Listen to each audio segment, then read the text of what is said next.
Hey everybody, my name is Austin, and it's been quite a while. It's been over a year, but I am bringing you an updated zombie deck profile.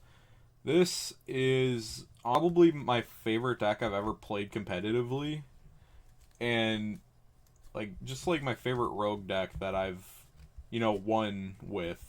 So I've won my first locals with this deck, and I've attended like many more, making, top cut with it.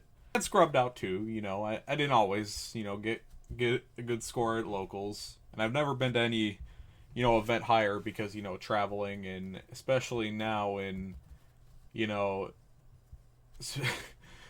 the the times of, good old COVID, I can't really go to regionals anyway, not even locals, so here I am being being bad at content once again and uploading a lazy ass deck profile. So let's go over the changes since last time. Getting into the main deck monsters, we got 3 Uni Zombie. This guy ever since his release has been a 3 of staple in zombies. He's just this man's just too good. Even now, like, this shows how well designed Mizuki was because of how good it still is. And this card came out in 2015 and it's still a 3 of in zombies. That's how good this card is. Just a side note, I did mess around in OBS with the camera quality of my webcam because my deck profiles a year ago were kind of low quality, so I tried to around with that a bit. And I think I got it to look better. I don't know if it still looks the best, but I did what I could, and you can see my chapped hands. Unfortunately, this is a time of year where my hands get insanely chapped, and I have to put on, lotion all the time. But anyway, into the next monster, we got the boy that summons out Uni Zombie. 3 Shiranui Solitaire. Gotta play this at 3. Especially in the Zombie World variant, which I am playing. Ever since he came out, he's always been that one card combo. Even with Halka Fibrax, he's just become a lot better. Now to the brick of the deck. The card you don't want to see in your hand, but you always want to see in your graveyard. 3 Mizuki.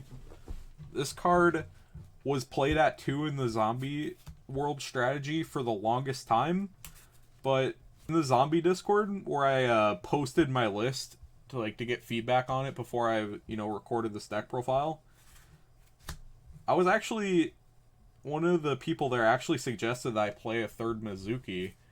And that's kind of odd how that sort of came back into favor when 2 Mizuki was like the golden standard in Zombie World for so long. But I don't know, it's just, I guess it's extra powered to, break through Adamancipator boards. So yeah, 3 Mizukis. And you can get it out of your hand with Jack and Uni Zombie, so that's a plus. Now getting into the Zombie World engine, pretty much what differentiates this deck from other zombie decks. We got Doom King Baladrock, the big, boss monster boy. He's the boss monster of the deck. 2 Necroworld Banshee gets your field spell, aka the best spell in the deck. Actually, I think objectively Super Poly is better than Zombie World, but, for this deck, Zombie World is, you need that card to, play your deck, pretty much. 2 Glow Bloom get the big guy, and also gets Jack-o'-Bolan, because he's a level 5 or higher zombie. Speaking of Jack-o'-Bolan, we got 2 Jack-o'-Bolan. This is a new addition to the zombie deck within Ignition Assault. It can summon itself from hand by discarding a zombie, and during your opponent's main phase, you can target 1 monster in either graveyard, special summon it to your field, and then banish this guy. This dude was really funny back in last format with Spirals, where they'd send Master Plan, and you just use this guy, just take their Master Plan. Now they're kind of stuck, because now their combo is just kind of screwed with. Now into the one-ofs, we got Gozuki. Was playing this at 2, especially just so because he's an extender and he's a foolish burial just like Uni Zombie. But I cut the other one down for another Mizuki just to I don't know, cutting down on the normal summons. And, you know, you don't really need to see too many of him. However, I was running him with a spicy tech that I'm playing. I don't really want to spoil it, but I was playing him to send that tech card to go into Halqifibrax. So I may consider him playing him at 2 again, but for now he's just fine at 1. And then we got Vampire Sucker and the spicy tech I was talking about, Plague Spreader Zombie. So some of y'all may be questioning yourself, like, why are you playing Plague Spreader Zombie? I'm playing him because I don't send him to the grave with Zombie or Gozuki like you'd think I'd do. I'm playing this to summon it off Halqifibrax. Really, like, the main reason I'm playing this is because I'm playing a really flex card in the extra deck that I'm going to get to in a second. So this is mainly here just to enable that flex. Basically, he's a good boy, free body. And he can use himself to make Halqifibrax too. And then for last 3 of the monsters, we got Ash Blossom. You know, it's probably the best hand trap that zombies can use because, you know, Ash will always be good. You know, decks are always going to search. Decks are always going to summon from deck. Decks are always going to, you know, mill cards. And this just stops all of them. Plus it activates Baladrock. So you really got to run this. Now going into the spells, we got 3 Zombie World standard. Need to see this for your like win condition, aka Baladrock, to be online. 3 Call by the Grave because your Zombie, Gozuki, or Shiranui Solitaire getting Ash sucks. And also your Glow Bloom getting Ash is really unfortunate, so you just really don't want that to happen. Which is why you play 3 Call by the Grave. Plus, like, you can hit Eldritch to Golden Lord, you know, in the Eldritch matchup, or hit Block Dragon in the Adamancipator matchup. Like, this deck is really geared to, like, dealing with the current meta. Like, being Eldritch and Adamancipator. Then we play the blowout card of the deck, Super Poly. This card has gotten harder to use. I'd probably side it out against Eldritch depending on what the variant is. Like, the Synchro variant of Eldritch, you'd still want this in to, like, fuse off their Boral Savage. And their, like, and whatever else they end on. Or, like, Arclight or Zulkin Crystal Wing. But either way, you'd want this in the deck. You know, with Zombie World, you can fuse off anything into Dragon Necro, Nether Soul Dragon. So you just really want this card. Especially because it's going second. Helps going second. In this format, you really need all the help you can get if you're going second. And if you're playing against Adamancipator. Speaking of Adamancipator hate, we got 3 Dark Ruler No More. Brainstorming with the folks in the zombie Discord. And they were telling me how really important, especially in zombie control, to have Adamancipator and Eldritch hate. Because, of course, we're a rogue deck. You know, meta decks are just, like, you know, just better than us by default in terms of just raw power and consistency. So you're going to want to have as many tools as possible to break those boards. Dark Ruler being one. And now for the power 1-ofs, we got 1-for-1, Reborn, and Foolish Burial. 1-for-1 gets Bloom out of the deck. Reborn, you know, it's free summon. Good going second. Foolish Burial is just a wild card for any zombie you need. Send it to grave. Extender, starter, just all around great card. I know it's a platinum rare and it's ugly, but you know, I love it anyway. I don't really care that it's like platinum. Going on to the only trap card in the deck. And spoiler alert, it's not Rivalry of Warlords. I've decided to slip that back into the side deck for this format. I'm playing 3 evenly matched. The top 8 zombie list of the not the PPG, the Crush Card Cup ran by Simo. The guy ran evenly matched and Dark Ruler No More in his main to help like just to have help against Adamantipator. And honestly, it's pretty needed in zombies to like just to compete with that deck.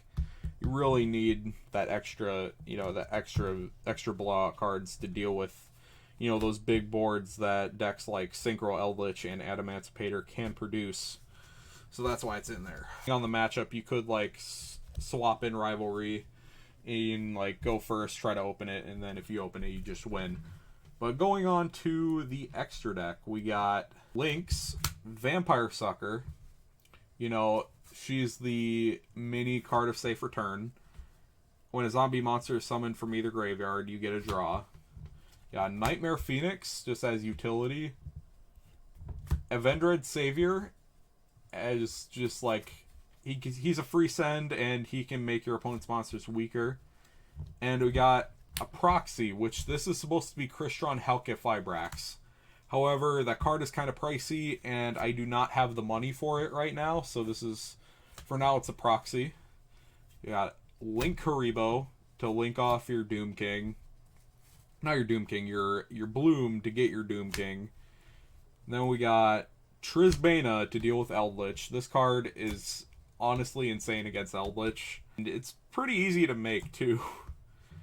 And even, like, not against Eldritch, like, just back row decks in general, like, Altergeist, card's amazing against, even though they're most likely going to have a Solemn for it. So maybe it's not as good against Altergeist, but even, like, True Draco, I know True Draco isn't, like, as prevalent as it was before, but still a pretty good option for True Draco. Won games against them with this. And last link, we got Boral Sword, self-explanatory, he's a big dude. Big number, ends games, and that's it for the links.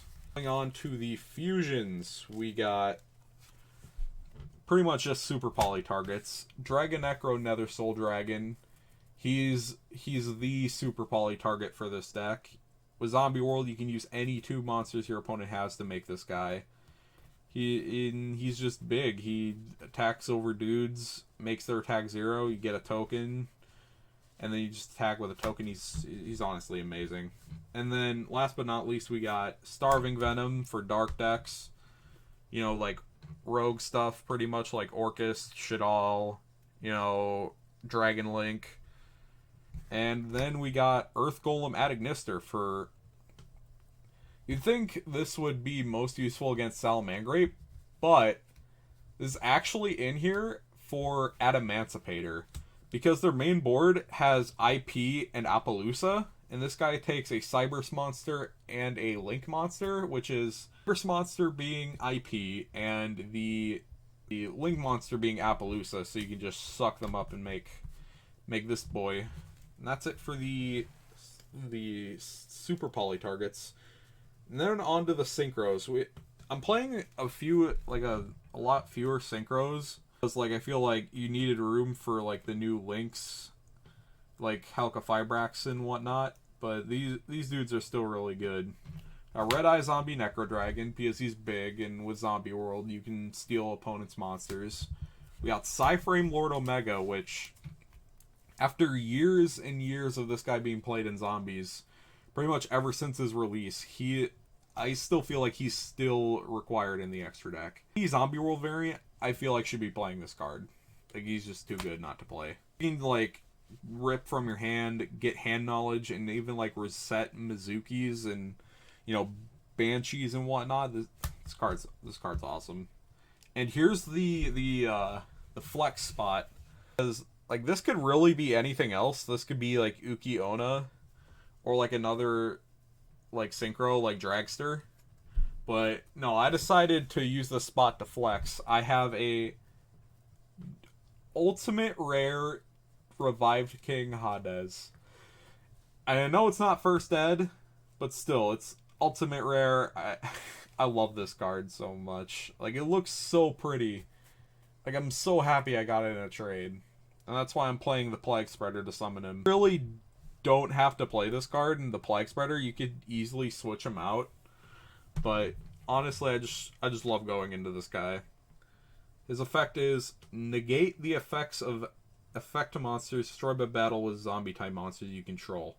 And honestly, that that still comes up nowadays. Like, over, say, like an Alistair or something, kill it in battle with a zombie monster, that like your opponent cannot resolve Alistair for the rest of the duel. Like, it just says negate the effects. It doesn't say for how long, so that means the monster killed by battle with this guy is just negated for the rest of the duel. So honestly, when it comes up, it's pretty insane. Well, I shouldn't say insane because that's just overselling it, but it's pretty hilarious to say the least. Now going on to the Exes, we only have two, being Abyss Dweller and number 60, Dugaris the Timeless. Abyss Dweller is just kind of self-explanatory because it deals with the meta, deals with graveyard stuff. Every deck's going to do graveyard stuff, and just Dugaris is here because, you know, he does pretty much everything zombies want to do. He's draw power, grave setup, and he can special summon from the grave, which is, I don't know why you wouldn't want to do either of those things, especially in zombies. So I still like running him. And that is it for my zombie deck. I'll do another video with maybe doing some test hands with this deck, because I always like when people who do deck profiles also do test hands with their deck, so I can kind of get a feel for the deck they're profiling and how it's played. So I'll get that up soon, but thanks for watching, and hope you enjoyed the deck profile, and I'll see you in the next video. I should have the next duel montage video coming out. It's going to be on duels from EDO Pro, and it should be out soon. I already got a good amount of duels saved up for that, and that should be out maybe within a week or two, at the absolute earliest, because I'm not sure, like, I want to have some like good quality duels for that, so it may, like, at the absolute earliest, like two-ish weeks. So I want to make sure, like, the duels are, you know, not just like dudes rage quitting. I want them to be like actually like exciting duels. So anyway, hope you all enjoy the content, and I will see you later. Peace.